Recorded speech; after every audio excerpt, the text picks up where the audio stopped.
After meeting together in order to deliberate and decide, the committee has resolved to grant the BBVA Foundation Frontiers of Knowledge Award in the Economics, Finance, and Management category in its 14th edition to Matthew O. Jackson for his pioneering work on illuminating the role of networks in economic and social life. Most economic and social transactions are bilateral. That is, they occur between pairs of individuals. Individuals here could be persons, firms, organizations, and so on. But unless a communication link has been established between the individuals, no transaction may be possible. Thus, the network of links between individuals is critical to determining the sort of economy or society that results. Matthew Jackson recognized the importance of networks for economics over 25 years ago. His early theoretical work with Asher Wolinski in the Journal of Economic Theory, 1996, showed how to predict which networks would form depending on the costs and benefits of forming links, and how those networks differ from optimal networks. In many subsequent contributions, he and his co-authors answered such questions as, 1, when can communication through networks successfully aggregate individuals' imperfect information and arrive at the truth? 2, when do networks of firms or banks contribute to systemic stability, or when do they undermine it? And 3, when introducing important information, say a new technology or a microfinance program or a vaccination camp in a rural village of a developing country, which villagers should we inform first to make sure that word of mouth spreads the news quickly? Jackson's work has inspired an enormous literature, both theoretical and empirical, in which networks play an essential role in helping us understand financial markets, economic development, and a host of other economic phenomena.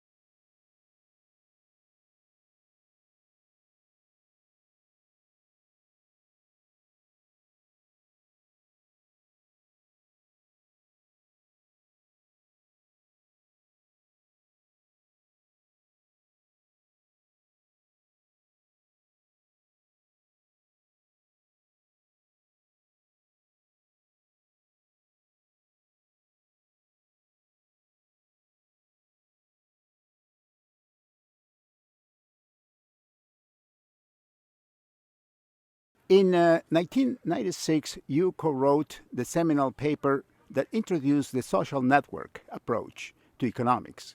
What was the innovation of that research? Oh, I think it was the fact that we were asking the question from an economics perspective. So this came out of a conversation I had with Asher Wolinski, and we were talking about how people get power. And so the idea was to understand that when you took into account people's incentives and decisions in making relationships, and how that ends up affecting other people. So it was people have been studying networks for a long time. What we brought to the picture was the idea that there's costs and benefits associated with relationships, and that my choices in who I listen to and what I learn actually ends up affecting my friends, and they get value from the more I learn. And so we tried to understand what that meant for network formation. And over the years, I think it's become clearer not just that an economic perspective on how networks form is important, but also there's lots of places in economics where networks matter. So trade networks, as we've seen, disrupted supply chains matter, financial contagions, how people get jobs. So there's lots of applications that have economic importance as well. What is homophily, and now how can it determine preferences, behaviors, or beliefs? Homophily refers to the fact that people tend to associate with other people who are similar to themselves. So we see this, by age, by religion, by caste, by ethnicity, by language, by economic standing. People tend to be mixing with other people who are similar to themselves, and they tend to be associating with people that are similar. And that has good and bad effects. So on the one hand, it's easier to learn from people who are similar to oneself. So I learn more from somebody who has my same background when they try and undertake something. So if a kid is trying to decide whether they should go to university, somebody else who's very similar to themselves can give them good information about that. But at the same time, homophily, the fact that homophily divides our networks into different groups, means that people in one group might not have any access to information that people in another group have. So the fact that your sources of information, your opportunities, your norms of behavior are all determined by those people around you mean that these splits in the network can result in very different outcomes for different people in different parts of the network. Can communication through networks successfully aggregate individuals' imperfect information and arrive at the truth? Yeah, so there's actually an amazing paper that was written by Sir Francis Galton in 1907, and it was called Vox Populi, the voice of the people. And what he looked at was a setting where it was just a simple local fair where people were trying to guess how much an ox weighed. So everybody could look at the ox and then try and guess how much it weighed. And the actual weight of that ox was 1,197 pounds.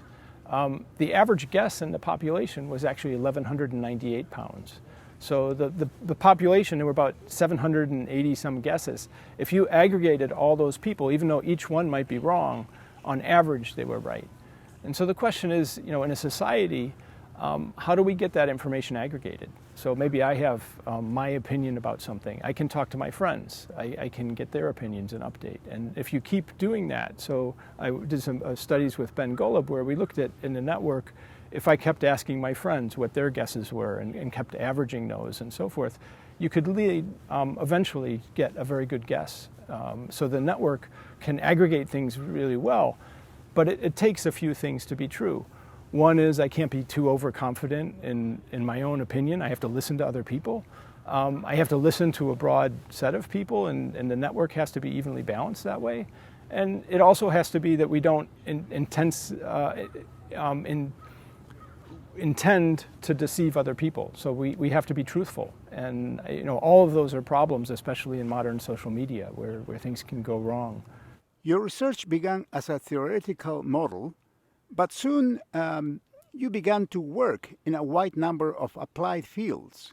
Could you tell us what role social networks play in the labor market? Yeah, so for instance, most jobs are obtained through social contacts. So when you want to get an interview somewhere, it helps to have somebody that work for that company. And it helps, those kinds of contacts can be essential in being able to get your foot into the door and eventually get that interview and get a job. And so what that means is people end up with correlated outcomes. So if I have a lot of friends who are employed, it's easier for me to get a job. If I have a lot of friends who are unemployed, it's hard for me to get a job. And so what that does, when we put it together with the homophily we just talked about, is that different parts of the network can have very different outcomes in terms of one part being highly employed where another part is highly unemployed. And so understanding that means that gives us a different perspective on how to address inequality in wages, inequality in employment. We have to understand what the network structure is and how that's feeding into people's ability to get jobs. How do financial contagions form, and how do they differ from other contagions like flu, COVID, or other viruses? Yeah, so when we think about a basic disease spreading, what is true is the more contacts I have, the more chance I have to catch it. And the more contacts I have, the more chance I have to spread it. When you look at a financial network, there's actually more forces at work than just this simple contact. So think of a bank, and imagine that it has 4 partners. So if it's just working with 4 other partners, if one of those goes bankrupt, that could be a major disruption in the bank's business because it's a quarter of their business. If instead they're working with 100 other banks, then if one of them goes bankrupt, that's only 1% of their business. So in that context, working with more other banks and having a denser network and a bigger network can actually be enhancing in terms of stability and help diversify things. Whereas when you're talking about simple contagions, that actually makes things worse. So, financial contagions and understanding how they work requires a different kind of understanding of the network contagion and a different understanding of what banks' investments and exposures are to other banks. What is the importance of the social networks approach in policy making against inequality or poverty? Yeah, so when we start thinking about inequality and poverty, a lot of the kinds of policies that people usually suggest are ones like redistribution. So, we tax the wealthier and give money to the poor. And that tends to address the symptoms that we have in inequality, but it doesn't necessarily address the root causes, like some of the things we talked about. For instance, having unemployed friends and not being able to get a job, or not having information that I need to be able to get into university or to succeed in university. So the basic network structure gives us different kinds of prescriptions. And understanding that homophily, understanding those network barriers and trying to overcome those is something that we can do to sort of have a long-term impact on inequality rather than just sort of addressing the shorter-term symptoms.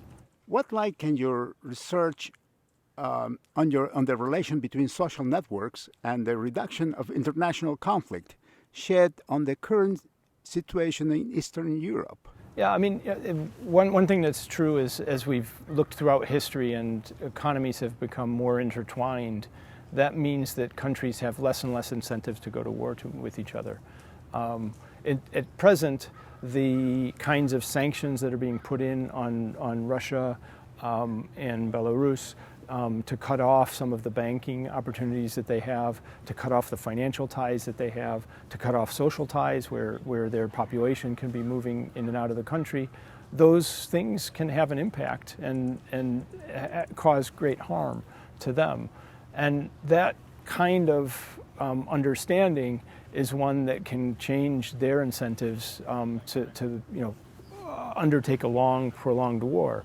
And so it's a modern tool that wasn't available when countries didn't trade, which is very different from just moving an army in and trying to regain territory solely through military purposes or military means.